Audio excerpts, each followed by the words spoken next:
A painting hangs in the rotunda of the United States Capitol.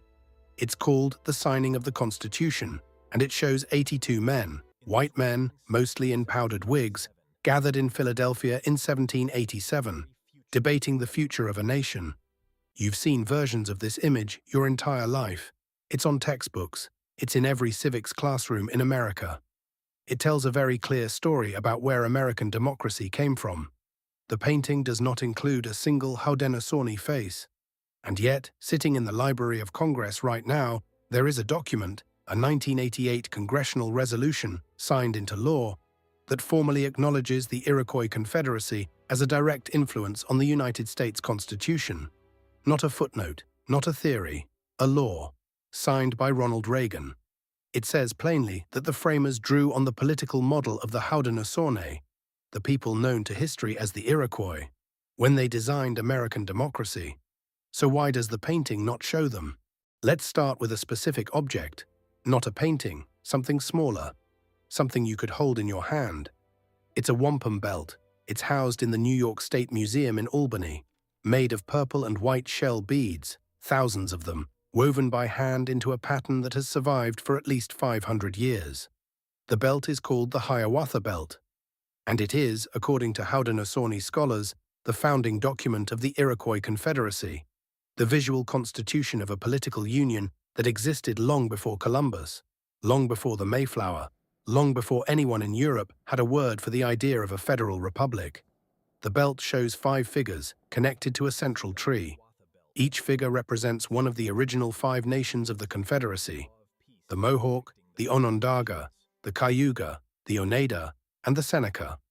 The tree in the center is the Great Tree of Peace. The roots of that tree, in Haudenosaunee oral tradition, spread in 4 directions, an invitation to any nation that wanted to live under its shade, under its law, to come and join. This is not a myth, or rather, it is a myth in the truest sense of the word, a foundational story that carries structural truth, because the political system that belt represents, a federal union of sovereign nations, a bicameral council, a process for consensus decision-making, protections against tyranny by any single leader, that system is documented. It was observed, recorded, and discussed by European colonists beginning in the 1600s. Benjamin Franklin wrote about it. Thomas Jefferson knew about it. The founders read about it. And then it was erased. Not erased by accident, not forgotten through neglect. The erasure was deliberate. It happened in stages, across generations, through a combination of war, forced removal, residential schools, and something more subtle, the systematic exclusion of indigenous political thought from the official story of American democracy. The Haudenosaunee did not disappear, but their contribution was made to disappear. And the question we are going to spend the next hour investigating is, why? Let's begin with what we know for certain. The Iroquois Confederacy, the Haudenosaunee, meaning people of the Longhouse, was one of the most sophisticated political structures in the pre-contact Americas. At its height, it controlled territory stretching from the Great Lakes to the Hudson Valley, from the St. Lawrence River to the upper reaches of the Ohio. It was not a tribe, it was not a single ethnic group. It was a political union, a confederacy of distinct nations who spoke related but different languages, who had their own governments, their own territories, their own histories, but who agreed to operate under a shared constitution. That constitution is called the Guyana-Shagoa, in English, the Great Law of Peace. Nobody knows exactly when it was created. Estimates range from the 12th century to the 15th. The oral tradition says it was given by a man known as the Peacemaker, a figure from Wendat territory who crossed Lake Ontario and brought a message of unity to 5 warring nations. His name was Deganawida, and the man who helped him carry that message, who translated it, who spoke it, who convinced the most resistant of the 5 nations to accept it, was a Mohawk leader named Hiawatha, not Longfellow's Hiawatha. That poem borrowed the name and attached it to a completely different story. The real Hiawatha was a diplomat, a mediator, a man who understood that the only way 5 nations could survive was to stop fighting each other. What they built together was extraordinary. The Great Law of Peace established a Grand Council of 50 chiefs, sachem, representing all 5 nations. It created rules for how that council would deliberate. It established term limits. It created a process for impeaching leaders who abused their power. It protected freedom of speech in council. It required unanimity for declarations of war, a structural break on aggression. It gave women, specifically the clan mothers of each nation, the authority to nominate and remove the male chiefs. That last part bears repeating. In a society that Europeans of the same era would have called savage, women held formal institutional power over political leadership. Now hold that image. A functioning federal republic with checks on executive power, with protection for free speech, with institutional roles for women, operating in what is now New York State, centuries before the American Revolution. And then ask yourself a very simple question. When Benjamin Franklin, who spent years in diplomatic contact with the Haudenosaunee, sat down to think about how to design a government for 13 very different colonies that didn't trust each other, where did he look for a model? In 1744, the Onondaga chief Canasatego addressed a meeting of colonial representatives in Lancaster, Pennsylvania. His speech was recorded and widely distributed. He told the colonists, explicitly, that they should learn from the Haudenosaunee. He said their 6 nations had grown strong through union, and the colonists' 13 separate governments would remain weak as long as they stayed divided. He suggested they form a confederacy modeled on the Iroquois system. Benjamin Franklin was in the room. Franklin later printed a transcript of Canasatego's speech. In 1751, 7 years after that meeting, Franklin wrote a letter proposing a colonial union. He said, his words, "If 6 nations of ignorant savages could form such a union, it should be easy for 12 colonies to do the same." He used the word ignorant. He stole the idea. That's the thing about this story that doesn't fit in the textbooks. It's not just a story about what was taken from indigenous people, their land, their children, their languages. It's also a story about what was taken and never credited, an entire political philosophy, a tested, functioning model of democratic governance, taken, used, and then the source was erased. But here's what makes this investigation more complicated than a simple story of theft. The question of influence, how much of the US Constitution came from the Haudenosaunee and how much came from Locke and Montesquieu and English common law, is genuinely debated by historians. And we are going to look at that debate honestly, because the truth is more interesting than the myth in either direction. Before we get to the constitutional question, though, we need to go deeper. We need to understand who the Haudenosaunee actually were, where they came from, how old their civilization really is. Because even the story of the Iroquois Confederacy, the version taught in schools, is itself built on a layer of erasure. The Confederacy didn't begin in a vacuum. The people who formed it had been living in that landscape for thousands of years. And the genetic and archaeological record of that deep history tells a story that is far stranger and far more human than anything you learned in school. Here is the official version, the one you were taught, the one that still appears in most history textbooks, the one recited in state curriculum standards from New York to California. The Iroquois, 5 nations, later 6, inhabited the northeastern woodlands of North America when European explorers arrived. They were skilled hunters, farmers, and diplomats. They formed a confederacy sometime before contact. Estimates vary. When the Europeans came, the Iroquois were caught in the middle of conflicts between the French and the British, and they played both sides. After the American Revolution, in which the nations of the Confederacy were divided, some fighting for the British, some for the Americans, the Confederacy fractured. The tribes were pushed onto reservations. End of story. That's the version. Clean, contained. Places the Haudenosaunee firmly in the past tense. Here is the first crack in that version. The Haudenosaunee Confederacy still exists. The Grand Council still meets. The traditional sachems are still nominated by clan mothers. The Onondaga Nation, whose territory is the traditional seat of the Confederacy, the Central Fire, still functions as a sovereign nation. They travel on Haudenosaunee passports, internationally recognized passports, not US passports, their own passports from their own government, which predates the United States by centuries. In 2010, the Iroquois Nationals lacrosse team was denied entry to the World Lacrosse Championship in England. because the British government would not recognize their Haudenosaunee passports. The United States, the country that claims these people as citizens, refused to issue them US passports for the trip because the team refused to travel on documents from a government they do not recognize as sovereign over them. A diplomatic standoff, in 2010, over the continued existence of a government that the official narrative says ended in the 18th century. Let that sit for a moment. Now let's go back to the textbook version and identify what it gets wrong. Not by accident, but structurally.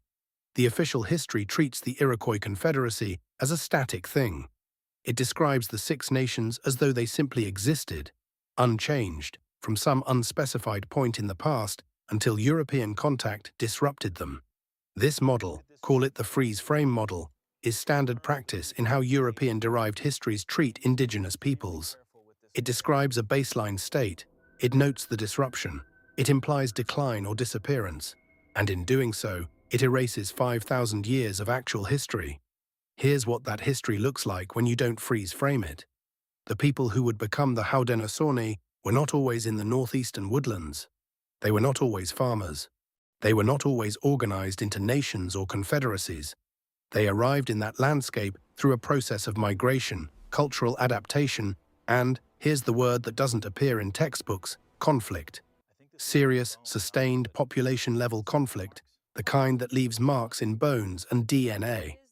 The Iroquoian language family, which includes Mohawk, Oneida, Onondaga, Cayuga, Seneca, Tuscarora, and also Cherokee far to the south, is one of the most linguistically isolated major language families in North America. It is not related to Algonquian, which surrounds it geographically. It is not related to Siouan languages to the west. Linguists estimate that the Iroquoian languages diverged from a common ancestor somewhere between 3,000 and 4,000 years ago. What does that mean?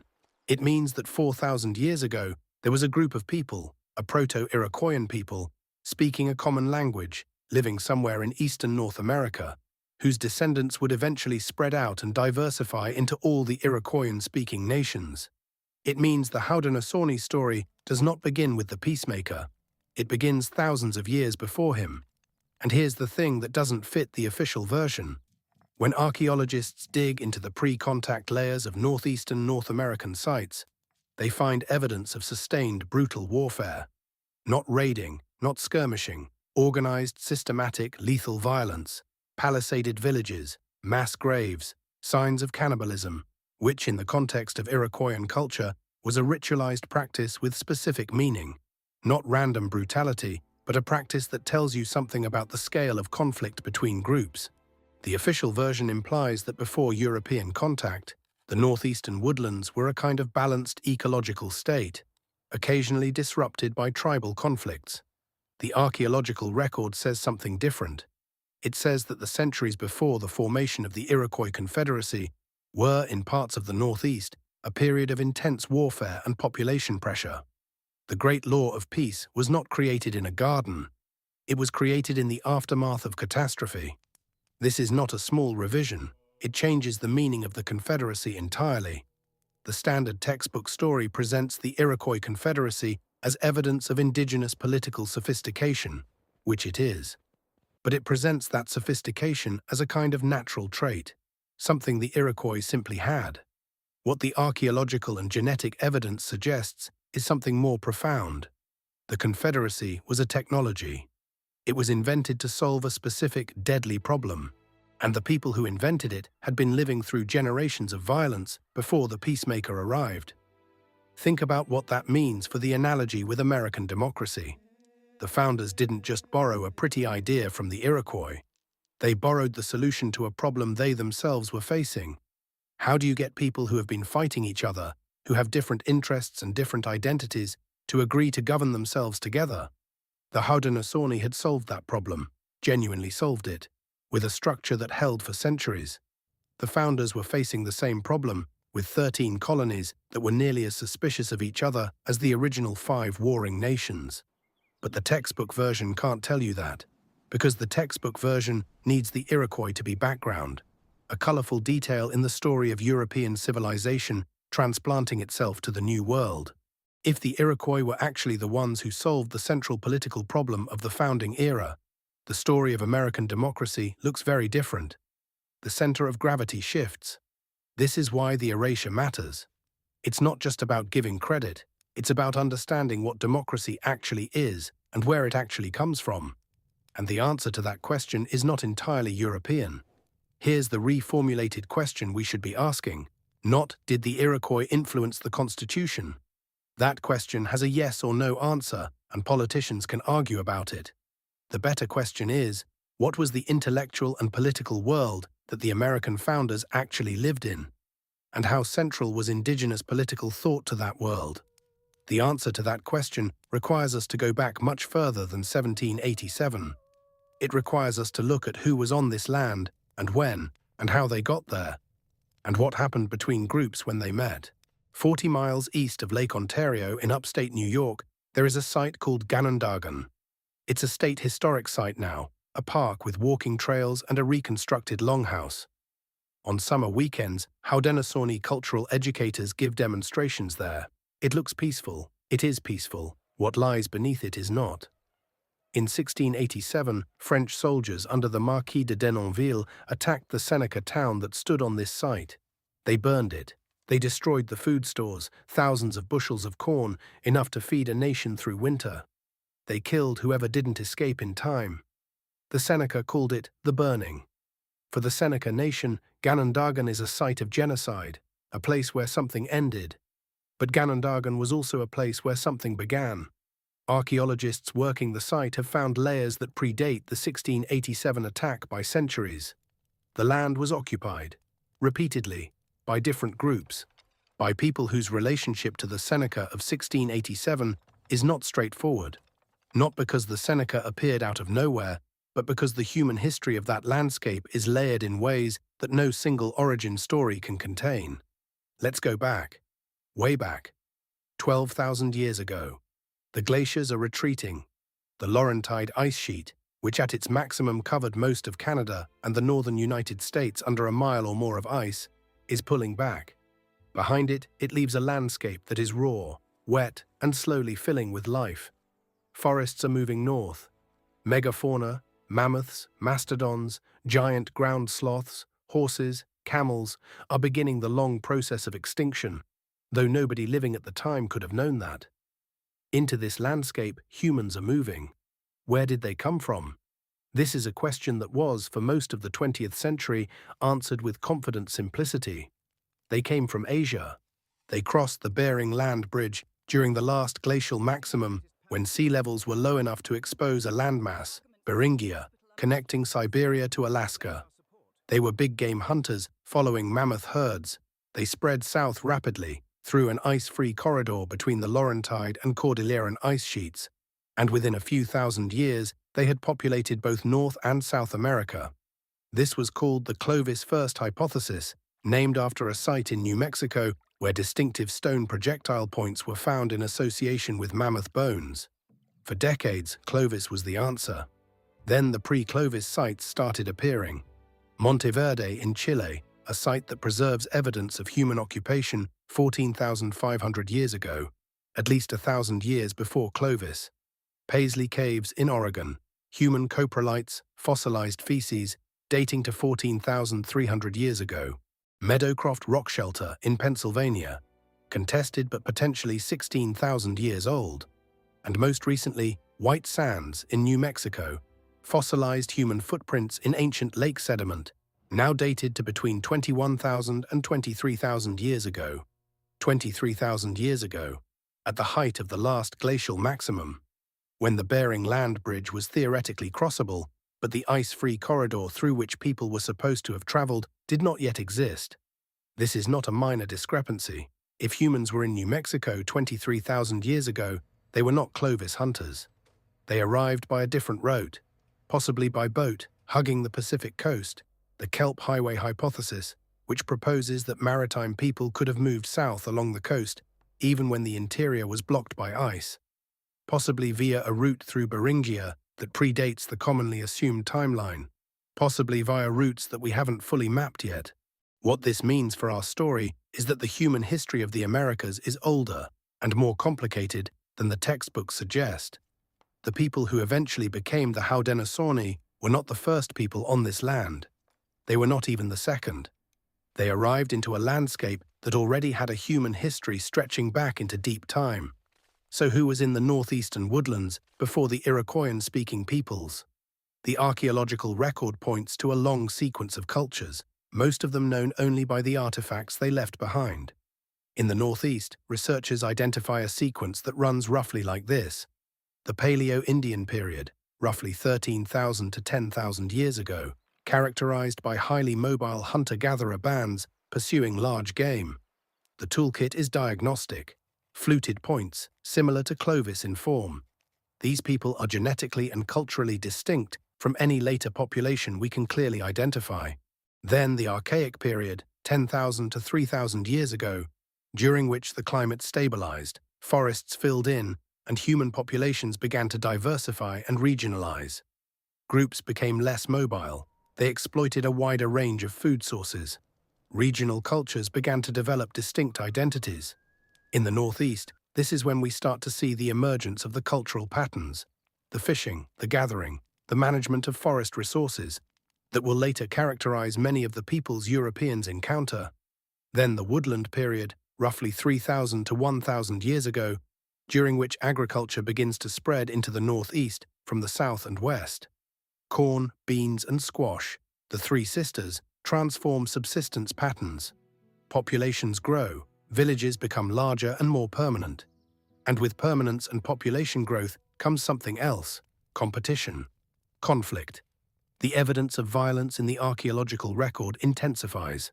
In the mid-15th century, somewhere between 1400 and 1500 CE, something happens in the archaeological record of the northeastern woodlands that researchers have been trying to explain for decades.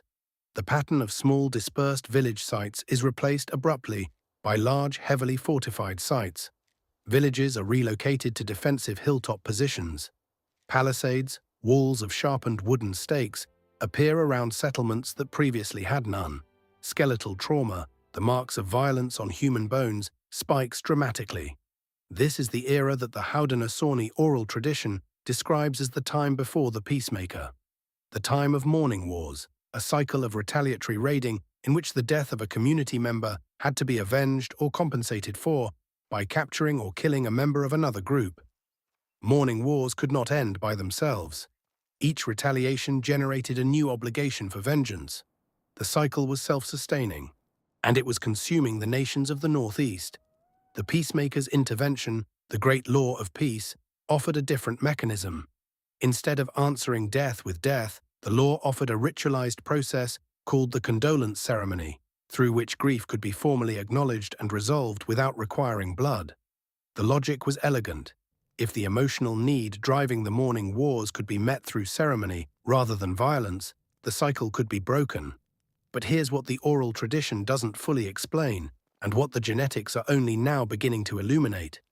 The Iroquois-speaking peoples who formed the Confederacy were not the only people in the Northeast at the time. They shared that landscape, competed with, were absorbed by other groups. The Algonquian-speaking peoples to the north and east, the Susquehannock to the south, and groups whose names we don't know, who left only bones and artifacts, and the faint signal of their DNA in the genomes of people living today. The formation of the Haudenosaunee Confederacy was not just a political event. It was a demographic event. It reorganized the human landscape of the Northeast. And the groups that were absorbed into the Confederacy, either by joining as member nations or by being adopted into Iroquois clans after being captured in raids, they brought their genetics with them.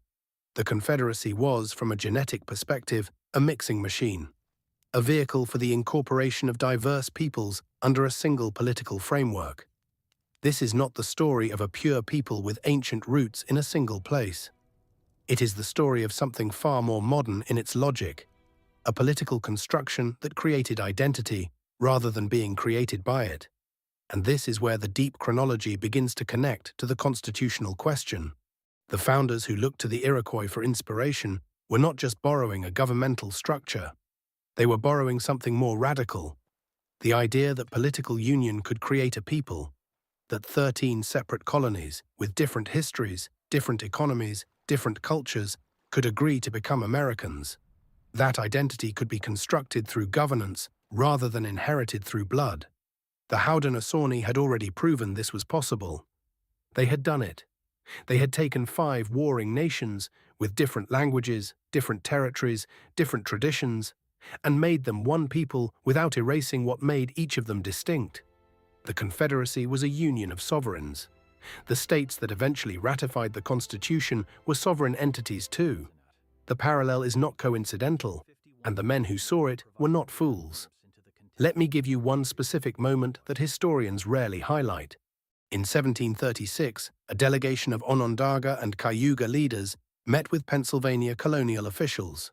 During the meeting, recorded in the colonial minutes, the Onondaga speaker described the structure of the Confederacy in detail.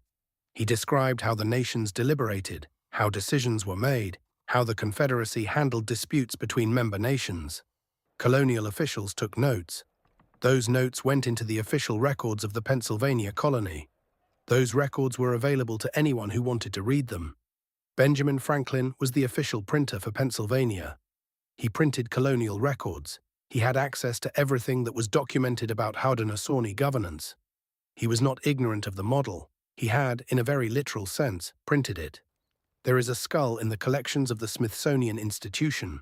It was collected in the 19th century, during a period when American scientists, often with U.S. Army assistance, systematically gathered the remains of indigenous people from battlefields, burial sites, and graves. The stated purpose was scientific. The actual purpose was to measure, to categorize, to establish, as scientific fact, a racial hierarchy that put Europeans at the top. The science was wrong. Every bit of it was wrong. But the collection remained, tens of thousands of sets of indigenous human remains sitting in museum storage, awaiting a day when either science or law would force a reckoning. That day came, and what scientists found when they finally applied modern genetic analysis to those remains turned out to challenge not just the racist theories of the 19th century, but some of the confident assumptions of the 20th century as well. Let's start with the DNA evidence and work outward. The ancient DNA revolution, the ability to extract and sequence genetic material from archaeological specimens decades or centuries old, has transformed the study of human prehistory. For the Americas, the results have been both confirming and deeply surprising. What scientists expected, a relatively simple picture of 1 or 2 founding populations crossing Beringia, spreading south, and diversifying gradually over time. The genetic signal would be consistent. There would be a clear ancestral population. What scientists found, multiple waves, multiple source populations. A genetic landscape that is far more complicated than the one crossing model predicted. A 2018 study published in the journal Cell, analyzing ancient DNA from across the Americas, found evidence for at least 3 distinct genetic lineages contributing to Native American populations. The dominant lineage, called First Americans, or the ancestral Native American lineage, does derive from Beringia. But layered on top of it, in different proportions in different regions, are signals from populations that appear to have arrived separately, possibly at different times, possibly by different routes. One of those additional signals, found most clearly in populations of the Amazon basin, shows an unexpected affinity with populations from Australasia, the Andamanese Islanders, Aboriginal Australians. The genetic signal is faint, but it is real, and it has been replicated in multiple independent analyses. Nobody is saying that Aboriginal Australians sailed to South America.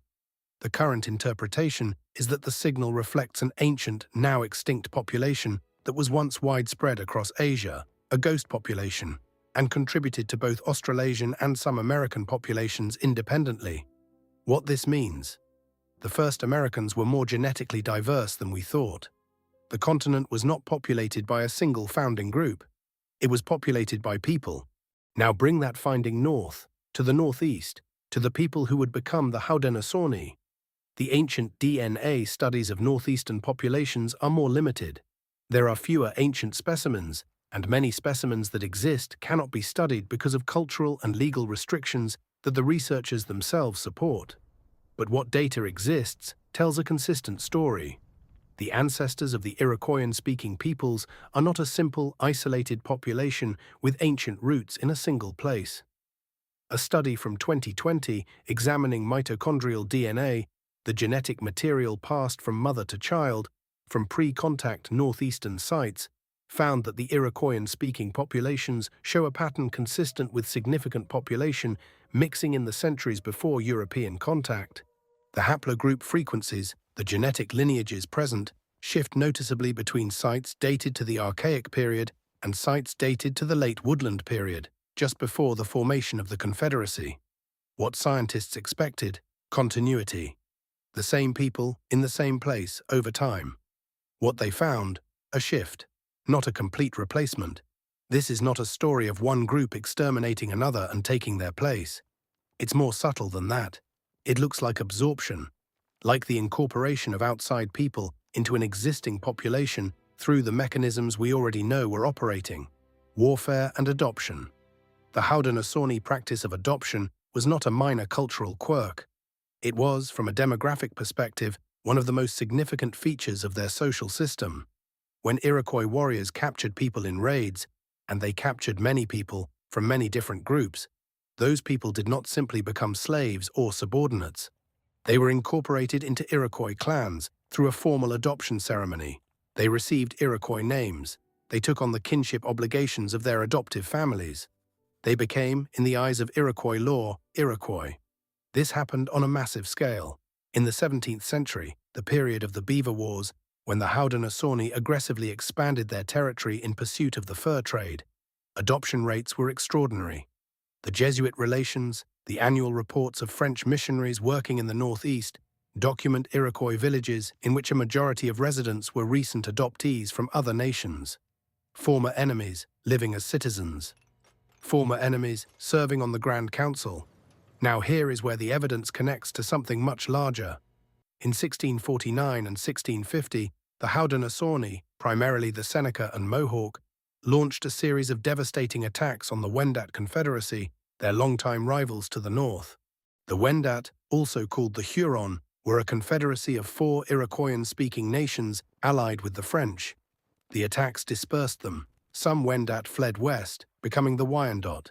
Some surrendered and were adopted into Haudenosaunee clans. Here is the specific object: a Wendat man named Etienne Anaotaha. He was a war leader. He was captured by the Onondaga in 1649. He was adopted. He became Onondaga. He later served as a guide and intermediary for French explorers, a man who was simultaneously Wendat by birth, Onondaga by adoption, and French allied by political calculation. His genetic ancestry, if we could sequence it today, would be Wendat. His political identity was Haudenosaunee. This is the thing that genetics cannot tell you, and the thing that the 19th century racial scientists fundamentally could not understand. Identity is not in the blood. It is in the law. It is in the adoption ceremony.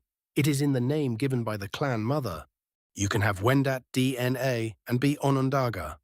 You can have Mohawk DNA and be a citizen of the United States. The genome does not determine the nation. The Haudenosaunee understood this. That is why their confederacy worked. Now let's turn to the linguistic evidence, because the language data tells a story that the DNA alone cannot. The Iroquoian language family is, as I mentioned, deeply isolated from its neighbors. But within the Iroquoian family, there are patterns of divergence and convergence that linguists have been analyzing for decades. And one of the most striking findings is this: the Iroquoian languages, despite their geographic separation, show evidence of prolonged contact with each other across their history. There are shared innovations, new features that developed in multiple languages simultaneously, suggesting sustained contact between the speaking communities. This is consistent with the adoption model. If speakers of different Iroquoian languages were regularly being incorporated into each other's communities, you would expect exactly this kind of linguistic convergence. The languages were in contact because the people were in contact, violently, ritually, and ultimately politically. The Cherokee language, the most southern Iroquoian language, spoken in what is now the southeastern United States, shows a different pattern. It diverged from the northern Iroquoian languages much earlier and shows far less influence from them. Linguists estimate the Cherokee-Northern Iroquoian split at somewhere between 3,000 and 4,000 years ago. This means that the ancestral Iroquoian-speaking population, the group that was the common ancestor of all these languages, was in the eastern woodlands at least 3,000 years ago, not 1,200 years ago, not 500 years ago, 3,000 years ago. And it means the story of the Haudenosaunee, the political story, the diplomatic story, the great law of peace, is sitting on top of a human history that goes back much, much further. You can dig into parts of this story for free.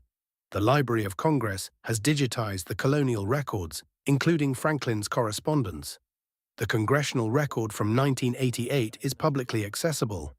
There are excellent archaeological databases online, but piecing it together takes time, and the interpretive framework, the one that connects the genetics to the linguistics to the political history, that's not something you can Google in an afternoon. If you want the full picture, with the primary sources annotated and the contested interpretations laid out clearly, the link is in the description. But stay with me, because we haven't gotten to the part that changes everything. Let's talk about the constitutional connection directly, not the inspirational version, the documented version. There are three specific mechanisms by which Haudenosaunee political thought entered the thinking of the American founders. The first is direct diplomatic contact. From the 1630s onward, colonial officials held formal treaty negotiations with the Haudenosaunee. These councils, held in Albany, Lancaster, Onondaga, and other locations, were elaborately structured events in which Iroquois diplomatic protocol was extensively used. The colonial participants learned that protocol. They adopted elements of it. The council fire as a metaphor for political union, used by both Haudenosaunee diplomats and the American founders, is one direct borrowing. The second mechanism is documentary. The colonial records of treaty councils were widely circulated. Benjamin Franklin printed them. They were read by politically literate colonists throughout the Atlantic world. The third mechanism is the 1744 speech by Canasatego. This speech, delivered at Lancaster, printed by Franklin, and reprinted multiple times, is the clearest direct documentary evidence we have of Haudenosaunee political ideas entering colonial American discourse. Canasatego told the colonists to unite. He pointed to the Confederacy as the model. Franklin printed those words, and 7 years later, Franklin proposed exactly the union that Canasatego described. What scientists expected, a straightforward lineage from Enlightenment theory to the Constitution. What the historical record shows, a much messier, more interesting intellectual genealogy in which indigenous political ideas were genuinely present in the conversation. There is a photograph taken in 1898. It shows a group of boys standing in front of a building in Carlisle, Pennsylvania. They are wearing military-style uniforms, jackets, trousers, boots, caps. Their hair is cut short. They are standing at attention, in a formation. They look like soldiers. They are Haudenosaunee children. They are at the Carlisle Indian Industrial School. And the purpose of that school, stated explicitly by its founder, Captain Richard Henry Pratt, was to kill the Indian and save the man. Let that sit. These are children whose great-great-grandparents built the political model that the founders borrowed to create the United States.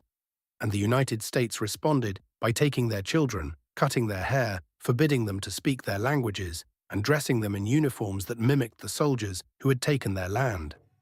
This is the part of the story that the constitutional influence debate tends to obscure.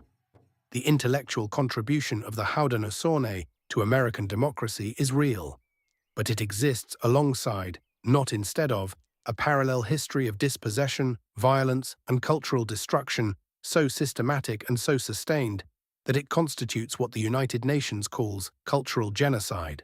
Both things are true at the same time. The founders borrowed from the Iroquois and then betrayed them.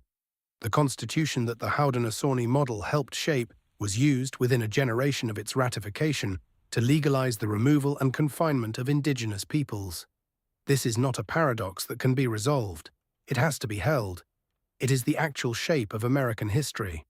But I want to go deeper than the moral ledger.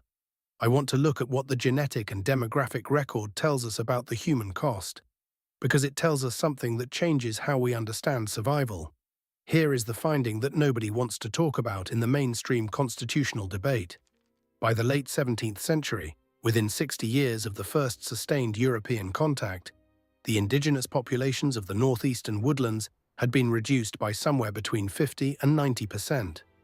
Depending on the region and the specific epidemic, the numbers are almost incomprehensible.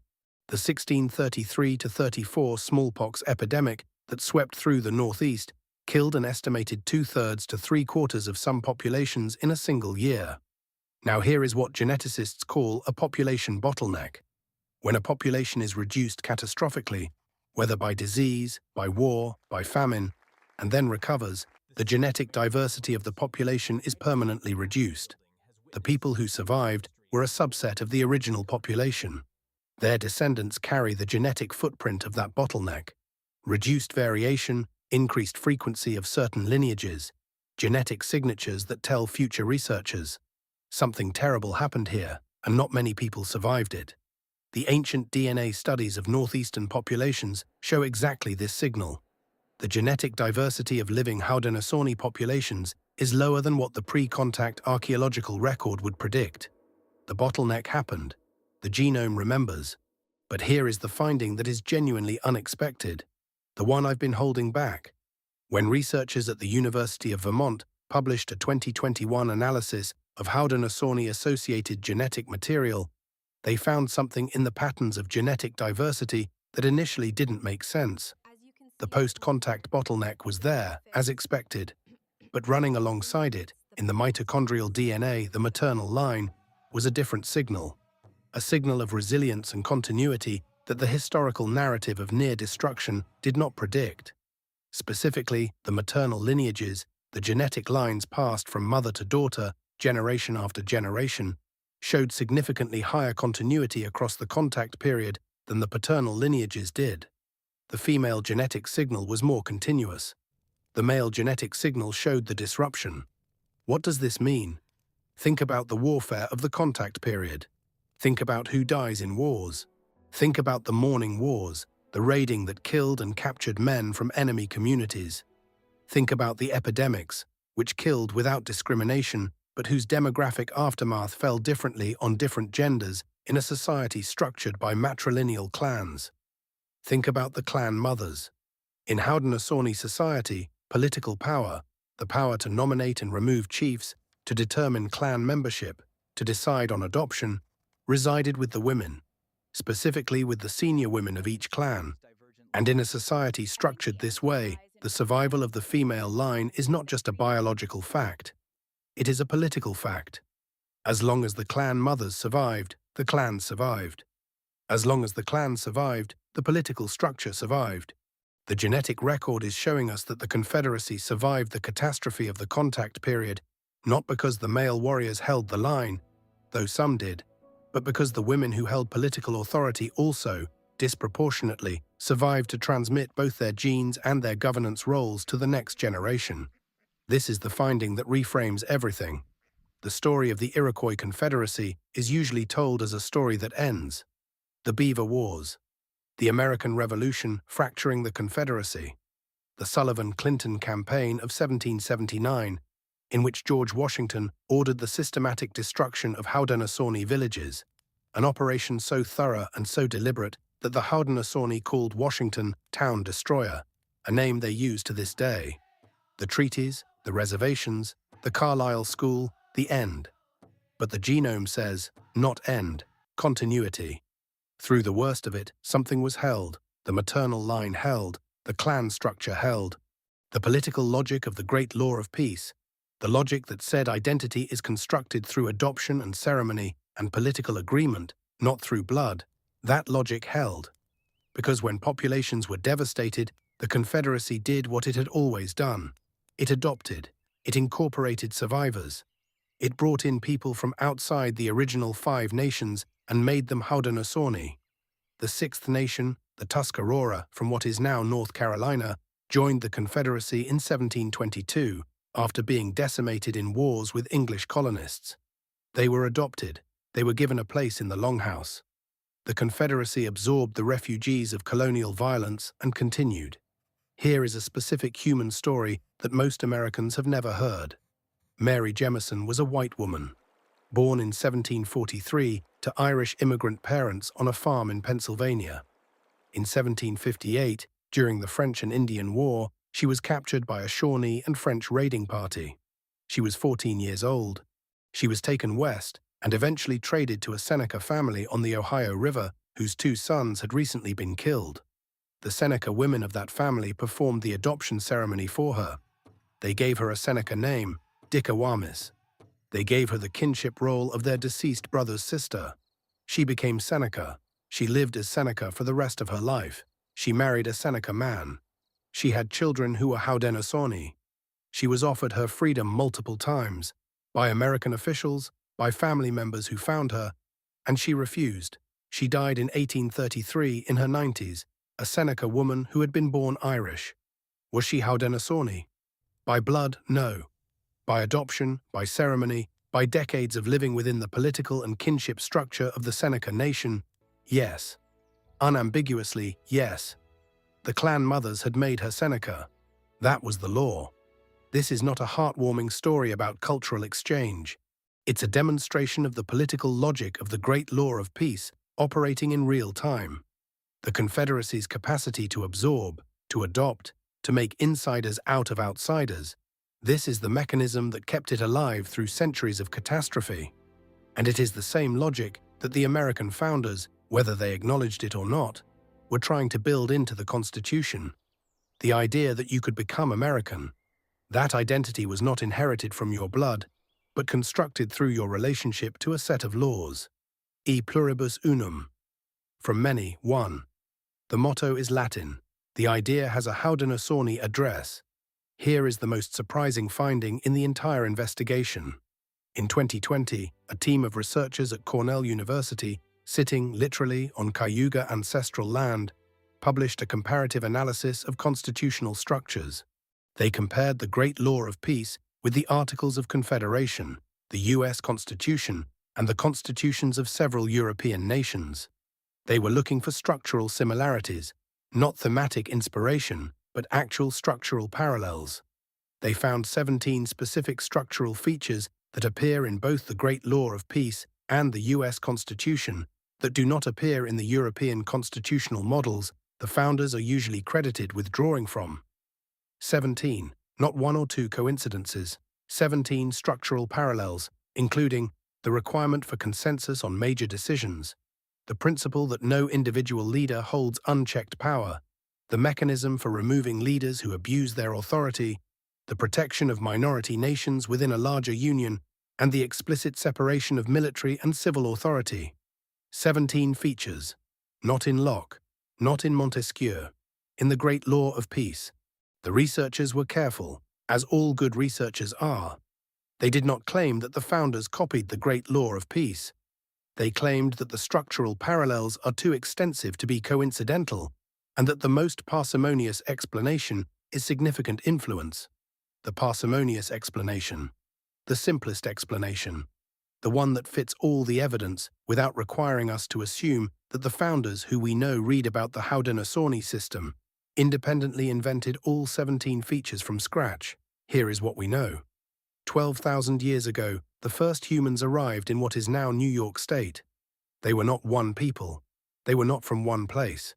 They were the descendants of waves of migration that began in Asia and ended in a continent their ancestors had never seen. They hunted, they adapted, they built. 3,000 years ago, Iroquois-speaking peoples were established in the eastern woodlands. Their language tells us they had been there that long. Their genes tell us they had been mixing with their neighbors, absorbing and being absorbed, for all of that time. 700 or 800 years ago, maybe more, the morning wars became unbearable. A man crossed a lake with a message of peace. With the help of a Mohawk diplomat named Hiawatha, he convinced 5 warring nations to put down their weapons and pick up a law. The Great Law of Peace, the Guyana-Shagawa. For centuries that law held, the Confederacy grew, the 6th nation joined. Refugees were absorbed, identity was constructed through ceremony, not blood. And then the Europeans came, and everything was attacked, the land, the languages, the children, the bones of the dead.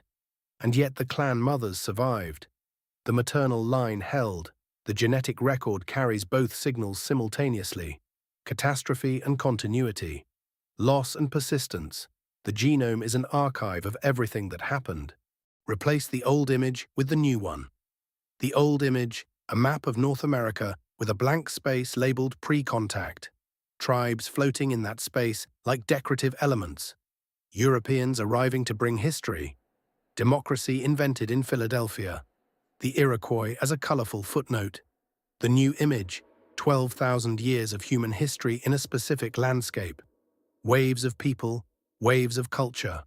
A political invention, the great law of peace, that solved a problem no European philosopher had yet solved. How to make enemies into allies without erasing what makes them different. A constitution that shaped another constitution. A nation that taught democracy to the nation that would try to destroy it. And here is the universal truth that this investigation leads to. Identity is not in the blood. It has never been in the blood. The Haudenosaunee knew this. They built a civilization on it. Every adoption ceremony was an act of political philosophy. Every name given by a clan mother was a statement about what it means to belong. You do not inherit a people, you join them. Through law, through ceremony, through the choice to live under a shared set of obligations. America was built on that idea, borrowed from people it then tried to erase. The erasure failed. The people are still here. The Grand Council still meets. The Haudenosaunee passports are still refused by border agents and still used. The clan mothers still choose the chiefs. And if you go to Albany, to the New York State Museum, the Hiawatha Belt is still there, still intact, still showing the 5 figures, still connected to the Great Tree of Peace, the founding document of the world's oldest functioning democracy. And it predates Philadelphia by centuries. Tell me in the comments, which discovery surprised you more? The 17 structural parallels between the Great Law of Peace and the US Constitution, or the genetic finding that the maternal line survived the contact period with significantly greater continuity than the male line. Write 1 for the constitutional parallels, write 2 for the genetics. I want to know which one hit you harder. Send this to someone who still believes American democracy was entirely a European invention. One share can change the story someone tells about themselves and about this country. Next time, there is a map, drawn in 1651, more than a century before the American Revolution, by a Dutch cartographer working in Amsterdam. On that map, in the territory of the Haudenosaunee Confederacy, there is a label that does not appear on any official historical record, a place name that corresponds, in the Mohawk language, to a location that colonial officials claimed was never inhabited. In 2019, a soil survey conducted during a pipeline environmental review found something at that location that the project's own archaeologists tried to have removed from the public record. We have the document, we have the date, we have the name of the official who signed the suppression order. Next time, I'll show you all 3.